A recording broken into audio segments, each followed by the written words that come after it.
Olá! No vídeo de hoje a gente conversa sobre as leituras que foram concluídas nos meses de... outubro e novembro. Isso, outubro e novembro. E como vocês podem ver pela pilha, aqui do lado temos bastante coisa para conversar, então sem mais delongas, comecemos pelas leituras concluídas em... Olha, gente, fim de ano, tá complicado. Pelas leituras concluídas em outubro. Pois bem, em outubro concluí... Quantas leituras? Duas leituras. A primeira delas foi a nossa leitura conjunta do Clubinho, meu Clube do Livro, informações estão aqui na descrição. Então, nossa leitura conjunta de outubro, que foi uma releitura para mim. Eu, enfim, reli A Insustentável Leveza do Ser, de Milan Kundera. A freguesia aqui do canal sabe que eu tinha um pouco de medo de reler este livro, porque foi um livro muito importante para mim.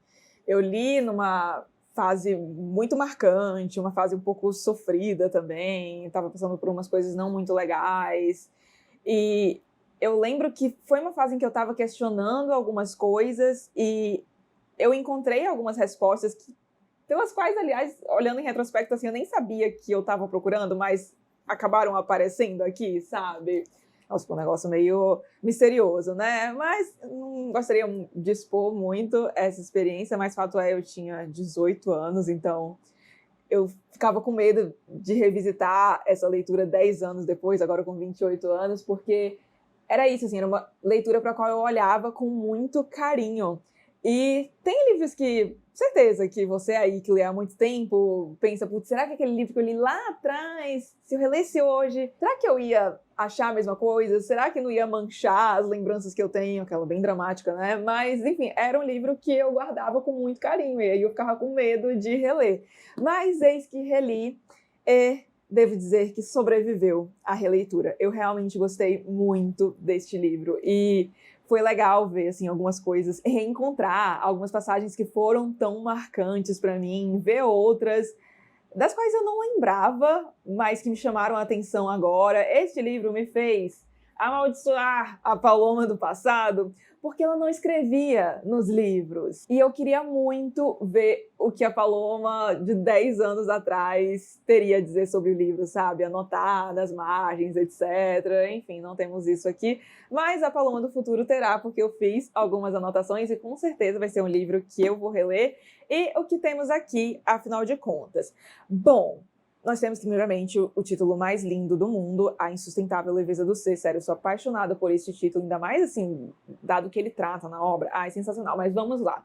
Aqui, nós temos 4 personagens principais, e esses personagens, bom, a maioria tem uma interação, eles se conhecem, tem só um personagem que fica mais à margem, e eles são colocados quase sempre aos pares, e o Kundera faz isso muito para mostrar um personagem como simbolizando um polo e o outro personagem simboliza o outro polo. Principalmente aqui a questão do peso e da leveza. Então, a questão do peso, por exemplo, a gente tem esses personagens que gostam de conexões mais profundas, de uma coisa mais fixa, de uma estabilidade, enquanto os personagens que têm como característica a leveza são os personagens que são mais... Ai, não quero me prender aqui, minha vida é desprendimento, eu quero liberdade, não quero me amarrar em nada, eu quero que as coisas sejam mais fluidas.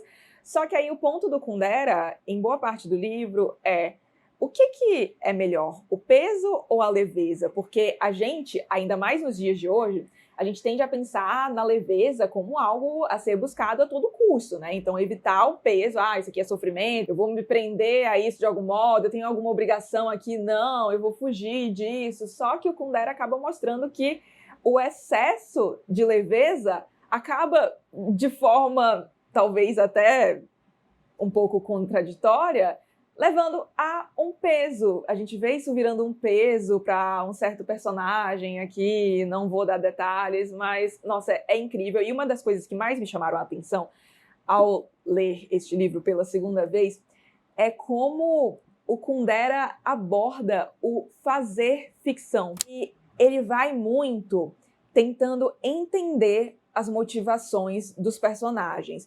Então, eu até falei sobre isso com o pessoal da leitura conjunta aqui, eu acho muito legal, assim, que o Kundera não incentiva muito o julgamento aqui, sabe? A gente acaba julgando algumas vezes porque, né, somos seres humanos, mas é legal ver essa postura dele, tipo, esse cara age assim. Por que que ele age assim? Será que é por causa disso? Será que é por causa daquilo? Então, você acaba tendo essa postura, sabe? Tem até um momento que chega uma personagem que, meu Deus do céu, essa personagem parece asquerosa. Só que aí você pensa, putz, eu também achava que aquele personagem era assim, só que aí o Kundera me mostrou, o Kundera, no caso, o narrador aqui, tá?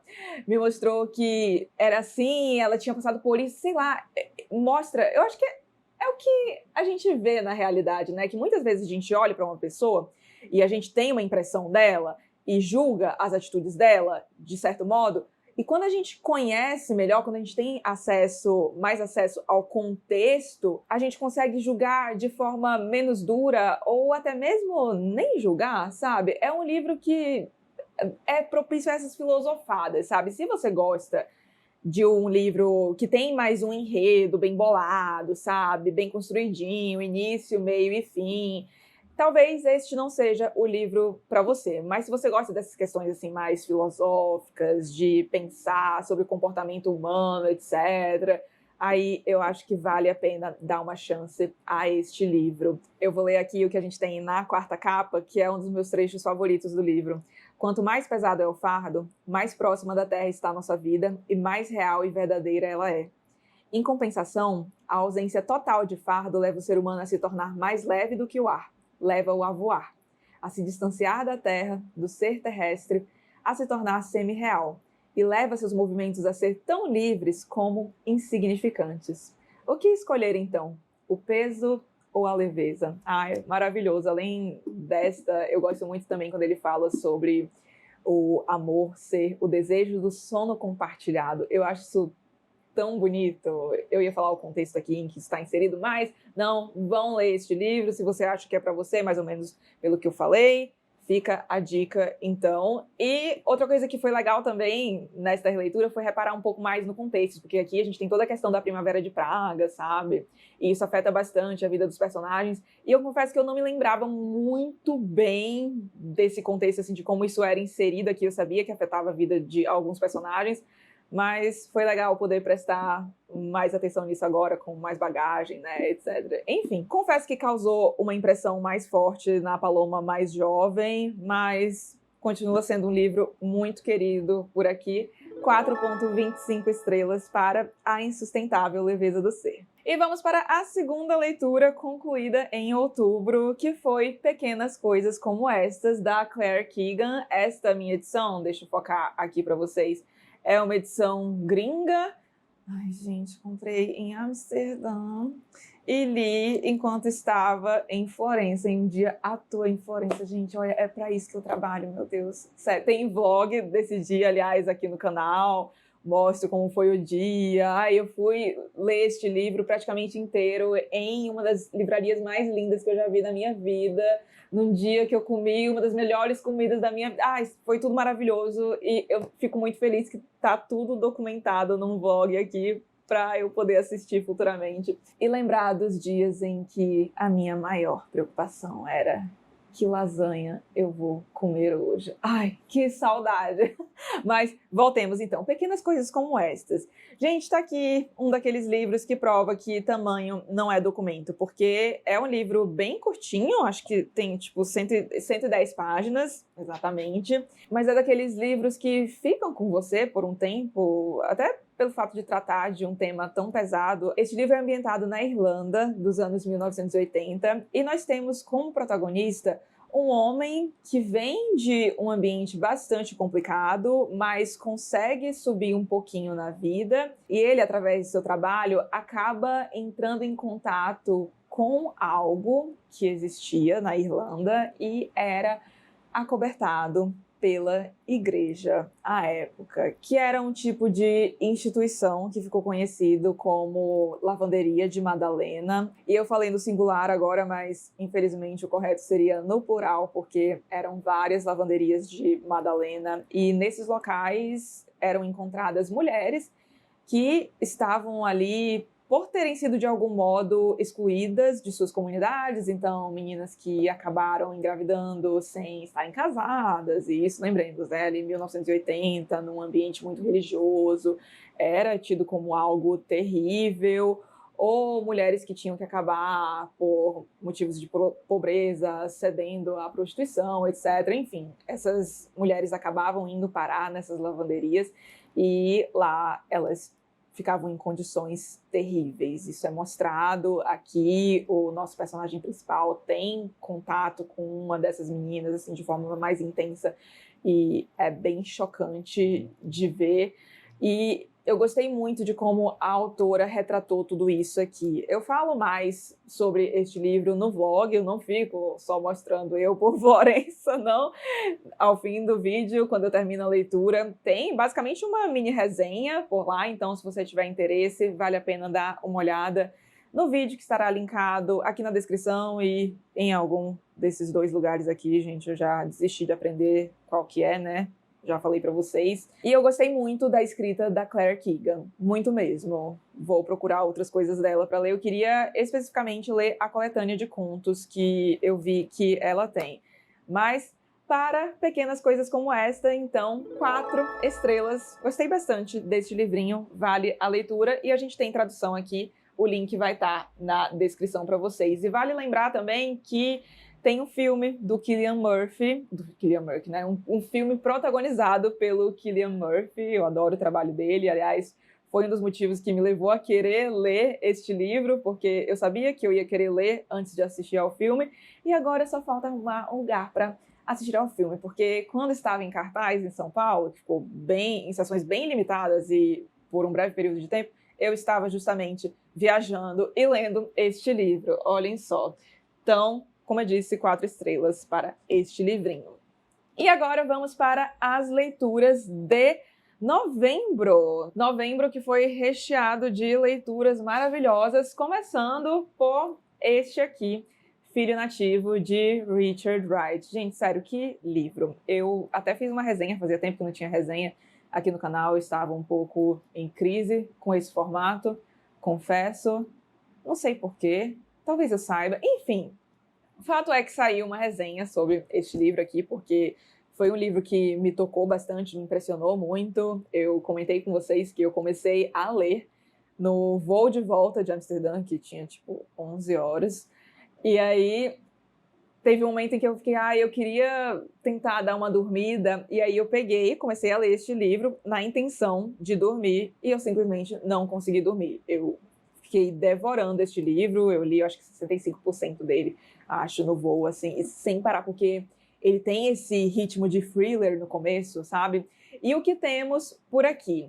Aqui nós temos como protagonista um jovem chamado Bigger Thomas, e temos o contexto da Chicago de 1930, que ainda, apesar de ser uma cidade que fica no norte, ter toda a questão da Guerra de Secessão, né, e o norte supostamente mais igualitário que o sul, ainda tinha problemas muito significativos em relação à segregação racial. Então havia até mesmo um local da cidade que era conhecido como o Cinturão Negro, que era onde as famílias negras ficavam concentradas e aluguéis mais caros eram praticados por ali, questão de saneamento básico era muito precária nessa região, criminalidade alta, enfim, era uma região muito à margem, porque as regiões que eram priorizadas eram as regiões mais ricas e habitadas por brancos, e pessoas negras não podiam habitar aquelas regiões, somente trabalhar lá para as pessoas brancas. E é o caso do nosso protagonista. Então, Bigger Thomas consegue emprego em uma casa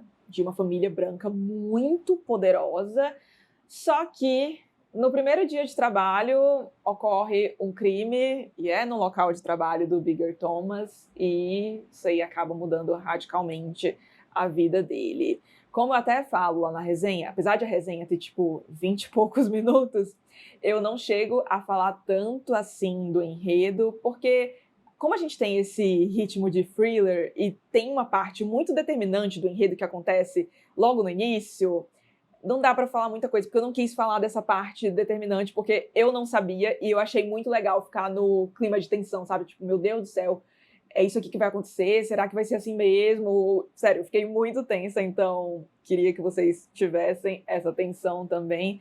Mas, como eu disse, o vídeo tem mais de 20 minutos, porque tem muita coisa para falar sobre este livro. O contexto é muito interessante, o que eu dei aqui foi só uma palhinha. Nossa, livro incrível, me impressionou bastante. Não é perfeito, como eu comento até na resenha, eu acho que no terço final o livro acaba perdendo um pouco o fôlego, e eu entendo os motivos do Richard Wright, mas fato é que eu acho que tem umas deslizadas ali no final, e eu falo mais sobre elas na resenha. Mas, sério, tipo de livro que você não consegue parar de ler mesmo, pelo menos até assim, eu diria que uns 70%, nossa, você fica grudado nisso aqui. E depois, o livro, apesar das escorregadas, continua bom, tá? Mas é porque as duas primeiras partes são tão maravilhosas que aí a deslizada a gente acaba sofrendo um pouco mais, sabe? Mas, no geral, livro muito, muito, muito bom. 4,5 estrelas para Filho Nativo, de Richard Wright, que com certeza estará entre as minhas melhores leituras deste ano. Aliás, tá chegando a época de publicar essa lista, hein? Eu já tenho o pódio, as 3 primeiras muito claras na minha cabeça. Neste ano não vai ser difícil. E aí, no fim do ano, não sei se isso acontece com vocês também, mas eu começo a querer umas leituras mais tranquilas, umas coisas mais entretenimento mesmo, sabe? Porque não tem problema nenhum, tá? Inclusive, adoro. Mas fato é que eu costumo gostar de umas leituras que dão um pouco mais de trabalho, sabe? Que eu gosto dessa coisa do labor, assim, de ficar tentando entender o que o autor fez, coisas difíceis. Eu gosto dessas coisas. Mas eu leio tanto disso que chega o fim do ano, eu já tô tão frita de trabalho também, eu falo, meu Deus do céu, eu só quero um livrinho delicinha, que eu não tenho que pensar muito, quero me entreter, mas um entretenimento de qualidade. E eu encontrei tudo isso e muito mais neste aqui, As Sombras de Longbourn, da Jo Baker. Gente, que livro maravilhoso, sério, gostei muito disso aqui. E bom, fãs de Jane Austen já terão reconhecido uma certa palavra aqui, que é Longbourn, então, onde mora a família Bennet, protagonista de Orgulho e Preconceito, de Jane Austen. Aliás, já temos vídeo sobre Orgulho e Preconceito aqui no canal, o link a gente vai estar aqui e também na descrição. Na descrição eu sei apontar, porque só tem um lugar possível. E seguinte, eu tenho sempre um pouco de pé atrás com esses livros que são meio spin-offs de outros livros, sabe? Então, pega um livro que já está estabelecido, que fez sucesso, aí cria uma história a partir dele. Eu tenho um pouco de pé atrás com essas coisas. Lembro que eu vi em algum comentário alguém recomendando As Sombras de Longbourn, e aí eu fui olhar. E de início fiquei com o pé atrás, mas fui fuçar avaliações, vi a galera falando bem, eu falei, pronto, vou colocar na minha lista de desejos. Aí eis que Denise, que, ai meu Deus, pessoa maravilhosa que acompanha o meu trabalho há muito tempo aqui, um beijo, Denise, me deu de presente, de aniversário. E confesso que quando eu recebi o livro, não estava tão nos meus planos ler ainda neste ano, por exemplo. Mas chegou essa época do ano, ainda mais que eu estava lendo um outro livro, um livro maravilhoso, aliás, mais um livro que, pelo amor de Deus, dá trabalho o bichinho. Então eu queria, para alternar, ter uma coisa mais levinha, sabe? E aí, fuçando minha estante, resolvi ler este aqui, gente, perfeito, maravilhoso. Então, o que temos em As Sombras de Longbourn? Bom, é uma história que é ambientada no mesmo período de Orgulho e Preconceito, só que sob o ponto de vista dos criados. Então nós temos os mesmos personagens aqui, Elizabeth Bennet, Jane, enfim, toda a família Bennet, só que em certo trecho de As Sombras de Longbourn, a gente tem até este trecho aqui, isso mesmo, é o primeiro trecho do livro.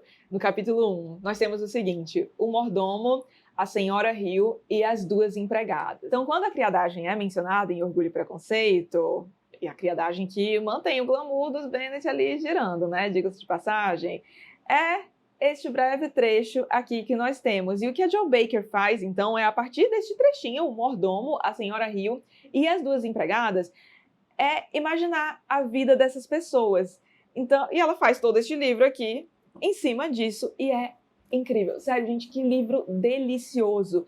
E eu amei porque, assim, aqui nós acabamos vendo aqueles personagens pelos quais muitos nutrem certa afeição, como, por exemplo, a Jane, a Elizabeth, né, etc., sob uma luz um pouco ruim, porque a gente tem que lembrar do contexto, né? Os criados eram muito explorados, viviam em condições não muito legais, ganhando muito pouco, trabalhando demais. E a gente tem tudo isso aqui, e eles faziam muitas coisas nojentas, coisas que não são mencionadas lá em Orgulho e Preconceito, é claro, mas aqui a gente tem isso. Pode parecer um pouco até, tipo, ai, quer colocar esses personagens numa luz ruim, sabe? Esses personagens que a gente tanto ama, ai, mostrar um outro ângulo, mas não é bem nesse tom de querer acabar com os personagens, sabe? De Orgulho e Preconceito. Não, é só mostrar o outro lado. E eu achei que a Jo Baker foi tão respeitosa à obra original, ela ampliou muita coisa, porque todos os capítulos começam com um trechinho de Orgulho e Preconceito, então, e assim as meninas foram pro baile, e aí mostra tudo que tem por trás do baile, sabe? Então, os personagens lá lavando roupa, as criadas já com a mão machucada de tanto lavar essas roupas, aí de costurar e fazer penteado, enfim, a loucura que era necessária para que essas meninas chegassem lá no baile belíssimas. E ela não muda nada da obra original, sabe? O que a gente tem aqui são coisas imaginadas a partir do que a gente tem em Orgulho e Preconceito. E algo que eu achei muito legal é porque, bom, Orgulho e Preconceito, uma das grandes críticas que há ao Orgulho e Preconceito é o fato de se passar durante a Era Napoleônica, durante as guerras, inclusive, e a gente não ter muita referência a isso. Na verdade, eu acho que a gente só tem uma e bem breve em Orgulho e Preconceito. E aqui não, isso ganha mais protagonismo, sabe? Sério, eu achei isso aqui genial. Amei, amei, amei. 4,5 estrelas com louvor pra mim. Ai, meu Deus, Paloma, você deu pra este livro a mesma nota que para este clássico, não sei o que. Sim, eu dei. Por quê? É isso. Minhas estrelas aqui, já falei pra vocês, gente, não tentem entender, são subjetivas, de acordo com as minhas experiências de leitura, e a minha experiência de leitura com isso aqui, sério, foi maravilhosa. Inclusive, eu estou entrando num buraco, talvez, que é meio disso de spin-offs de Orgulho e Preconceito, porque eu estou lendo outro, e devo dizer que estou amando também. Eu devo terminar em dezembro, acho que vai ser a minha leitura de férias aí, não sei. Mas então, quando eu terminar, a gente conversa sobre ele. Ai, gente, que delícia. Só que, pera, antes de pularmos para o próximo livro, devo dizer que eu só recomendo a leitura após a leitura de Orgulho e Preconceito, porque é muito legal, sabe? Ver certas referências, assim, uma coisa jogadinha ali, só que você que lê Orgulho e Preconceito vai, putz, ela tá falando disso aqui, ai, foi naquela hora ali. É muito legal ficar fazendo essas relações entre as duas obras, então se você já leu Orgulho e Preconceito e gostou de Orgulho e Preconceito, vai nisso aqui, porque você com certeza vai amar. E aí, vamos agora, nossa, este livro eu estava lendo há um bom tempo, e é curtinho, como vocês podem ver, mas já explico porque estava lendo há um bom tempo. Pois bem, aqui temos Big Laura e Outras Histórias de Nova York, de Dorothy Parker. Esta edição tem seleção, tradução e apresentação de ninguém mais, ninguém menos que Rui Castro, e estava esgotadaça no mercado brasileiro há um bom tempo, mas veio a Companhia das Letras, lançou uma reedição, e olha que coisa linda, gente, sério, nossa, este projeto gráfico aqui é lindo demais. E a Dorothy Parker ficou muito famosa em um período em que as mulheres tinham mais dificuldade para ter certa fama. Ela começa a escrever ali no começo do século passado, então é bem meio aquela era do jazz americana, sabe? Aquela coisa do New Money surgindo também. E ela é um dos maiores expoentes literários dessa época e escreve muitos contos retratando justamente esse período ali, década de 20, 30. E nós temos boa parte deles reunidos neste livro aqui. Só que aí, o que acontece? Não, primeiro, Dorothy Parker, sensacional, gosto muito da escrita dela, ela é engraçadíssima, nossa, como eu ria, porque é irônica, sabe? Tem aquele humor ácido que eu adoro. Então, nossos contos sensacionais. Porém, contudo, entretanto, acaba que os contos são meio parecidos. Então, eu espacei esta leitura justamente porque eu via que eu estava ficando meio cansada. E as histórias eram boas, assim, lendo isoladamente, né? Eu ficava, não, isso aqui é bom, por que eu tô tipo, ai, tá bom. E aí eu percebi que era por isso, sabe? Como as histórias são meio parecidas, as mulheres agem sempre de um jeito, aí os homens de outro jeito, o que, lembrando da época em que o livro foi escrito, tá, super se justifica, mas enfim, acaba dando uma cansada. E aí eu achei que era melhor espaçar. Então eu tô lendo esses contos, nossa, acho que tem o quê? Uns 4 meses, talvez? O livro pequenininho, porque eu lia de vez em quando, uma antes de dormir. Os contos são curtinhos, tem um conto que é maior, que inclusive é o que dá título à coletânea, o Big Loura, mas o resto é bem curtinho, então dá pra ler, sabe, antes de dormir, é uma leitura levinha. Ai, gostei muito, realmente. E os meus contos favoritos foram o Big Loura, que dá título ao livro, muito, muito bom, merece ser um dos contos, ou novela, tem alguns que classificam como novela, aliás, porque é mais longuinho. Enfim, merece ser um dos escritos mais reconhecidos da Dorothy, realmente.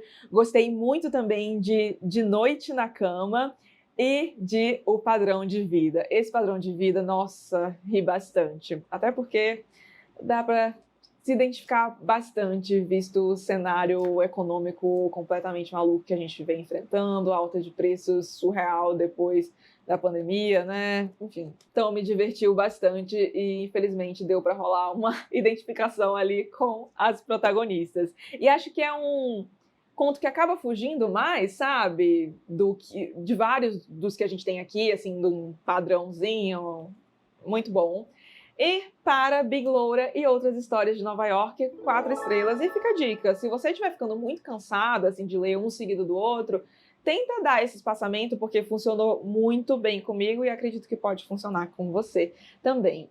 E aí vamos para a última leitura de novembro, que foi uma releitura para mim de um dos meus autores favoritos da vida. Sério, gente, quanto mais eu leio esse homem, mais embasbacada eu fico com como é possível existir um negócio desse. E falo de William Faulkner e seu Absalão, Absalão. Eu vou deixar aqui, só no início, ó, vejam o projeto gráfico.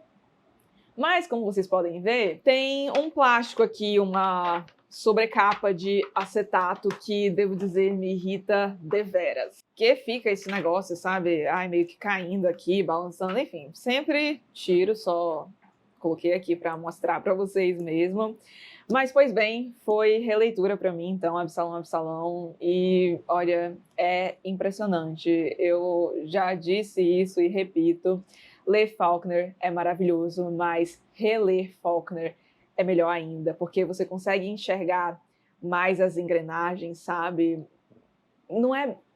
E acho que não é bem isso, assim, enxergar as engrenagens, porque eu acho que é justamente... Ai, como é que eu posso explicar? Eu acho que não tem como explicar. Bom, eu vou falar do que trata o livro e aí eu tento explicar depois, tá? Aqui nós temos um romance que é ambientado no sul dos Estados Unidos. Sim, quem leu alguns outros romances do Faulkner sabe que ele tem essa fixação. O Faulkner, inclusive, cria um condado fictício chamado Condado de Yoknapatawpha, que é baseado num condado real, localizado no sul dos Estados Unidos, condado onde ele cresceu, aliás, onde morou durante boa parte da sua vida, que é o condado de Lafayette, e ele faz meio que um universo ali, cada um dos seus romances se passa em um ponto diferente desse condado. Mas aqui temos o sul do século XIX, muito marcado pela segregação racial, quando a escravidão ainda era instituição, a questão da miscigenação era muito mal vista. Se hoje, em alguns lugares dos Estados Unidos, isso ainda é bem complicado para você ser considerado branco, você tem que ter toda uma linhagem, né? Se você, por exemplo, eu lá sou considerada latina. No momento que ficam sabendo que eu sou do Brasil, não sou mais branca, sou latina. E essa questão era muito pior há uns anos, tem diversos livros que abordam essas questões, enfim. E como centro aqui nós temos um homem chamado Thomas Sutpen, que é um homem que chega numa cidadezinha ali do nada, é uma cidade que tem muitas famílias sulistas tradicionais, ninguém sabe muito sobre ele, só que ele chega ali um dia de uma forma um tanto quanto irreverente, num eufemismo aqui, e ele vai conseguir construir uma baita propriedade naquele lugar e ter muito poder. Só que a história desse homem muda conforme a visão de quem a narra. E nós temos diversos narradores aqui nessa história. Faulkner gosta disso, né? Adora um monte de narrador, e aí informações conflitantes. Ah, é uma delícia. Mas então, da questão da engrenagem que eu estava falando, Eu acho que o que eu quero dizer, assim, que me chama muita atenção, aqui, na obra inteira do Faulkner, bom, pelo menos os romances que eu li, aliás, todos os 3 estão resenhados aqui no canal, os links estarão aqui na descrição, então tem Luz em Agosto, O Som e a Fúria, que é o meu favorito, e Absalão, Absalão. Tem essa coisa de, especialmente O Som e a Fúria e Absalão, Absalão, de colocar o leitor numa posição muito ativa, sabe? A gente tem isso de, às vezes, ver a leitura como uma atividade passiva, o que eu acho uma besteira, porque eu acho que quanto mais ativo o leitor for, mais ele consegue aproveitar aquilo que ele está lendo, mas no Faulkner você não tem opção, porque tem uns livros que te dão ainda essa alternativa, tipo, você pode entrar, investir aqui mesmo, ou você pode só ficar aí de boinha e ainda consegue ter uma experiência boa. Não, no Faulkner você tem que entrar de cabeça, senão você não tem uma experiência boa com o livro. E é sensacional, só que dá trabalho, porque você tem que ficar muito atento. E o Faulkner não facilita muitas coisas no sentido de que os acontecimentos não costumam estar dispostos em ordem cronológica, então não tem uma linha do tempo. Aliás, até tem uma linha do tempo, mas a gente tem que construir essa linha do tempo, sabe? Ele não dá nada de graça, você tem que sair catando as coisas e todo o tempo muito atento ao texto, porque você tá esperando uma informação importante para juntar ali uma peça do quebra-cabeça, e aí você tá lá lendo um trecho que parece banal e o Faulkner joga lá uma bomba como se nada, sabe? Ele joga, e tem isso aqui, e ele volta a falar do negócio. Você fica, pera, o que está acontecendo? Foi isso mesmo que eu li? Tem vários momentos que você faz isso, sabe? Pera, deixa eu ler isso aqui de novo para ver se é isso mesmo que está acontecendo.